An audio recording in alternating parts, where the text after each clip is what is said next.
બાજરીનો પાક એટલે એવો પાક કે જેને આપણે ખાવામાં પણ ઉપયોગ કરતા હોઈએ છીએ. ખાસ કરીને ખેડૂતો પણ મૂંઝાતા હોય કે જો બિયારણ સારું ન હોય અને વાવેતર કર્યા પછી ખૂબ મહેનત કરવા છતાં પણ જો આવી ડુંડી ન બેસે તો આપણો ઉતારો પણ ન આવે અને સાથે સાથે આપણે નુકસાનમાં પણ પડતા હોઈએ છીએ. તો આજે આપણે આવ્યા છીએ આપણી એક વાણી બાજરીની ફિલ્ડમાં કે જેમણે આપણું વાણી બિયારણ વાવેલું હતું અને એમના મુખેથી આપણે સાંભળીશું કે એમણે કેવું રિઝલ્ટ મળ્યું છે. નમસ્કાર, આપનું નામ, ગામ અને તાલુકો જણાવો. પટેલ મહેન્દ્રભાઈ મોહનભાઈ બરાબર.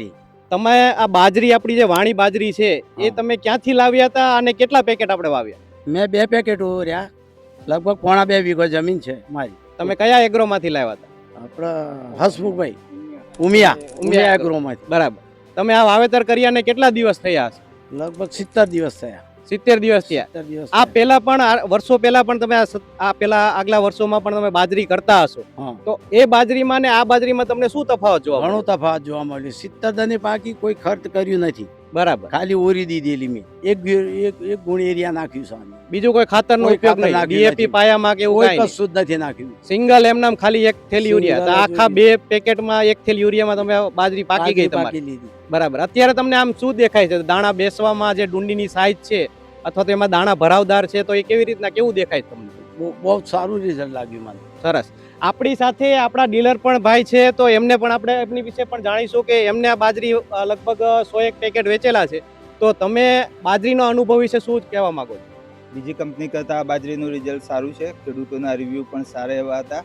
યુનિવિયાની બાજરી 70 દિવસે કમ્પ્લીટ પરિપક્વ થઈ જાય છે. વજનના દાણા પણ વજનદાર નીકળે છે. બરાબર. દાણા પણ વજનદાર નીકળે છે. તમને જોવામાં એવું લાગે છે કે ડુંડીમાં દાણા પૂરેપૂરા ભરાઈ ગયેલા છે. આ સિવાય જ્યારે ઉગાવવાનો આવતો હોય ઘણી વખત કેવું થાય કે બાજરીના દાણા જલ્દી ઉગતા ન હોય, તો એવા કઈ પ્રશ્ન તમને આવેલા ખરા? કોઈ પ્રશ્ન. સરસ. આપણી સાથે બીજા પણ ખેડૂત મિત્રો છે તો એમને પણ જાણીશું કે આ ફિલ્ડ જોયા પછી એમને શું લાગે છે. તમારું નામ બતાવો. વિમલભાઈ. તમને આ બાજરીનું આપણે ફિલ્ડ આપણે જોયું છે, આજે આખું ફિલ્ડ જોઈ લીધું, તો તમને બાજરીમાં તમે પણ બાજરી વાવેતર કરતા જ હશો, તો તમને આ બાજરીમાં શું દેખાય સારું દેખાડવું? તો હું વાત કરું તો અત્યાર સુધી હું પાયોનિયર બાજરી કરતો હતો, બરોબર. તો બધા એવું કહેતા કે સારી છે, પણ આ વખત મારા મિત્ર અને મારા કાકા છે, મનહર કાકા, બરાબર, એમણે આ વાણી અને યુનિવિયાની આ બાજરી કરી અમારા ઉમા એગ્રોમાંથી લાવીને.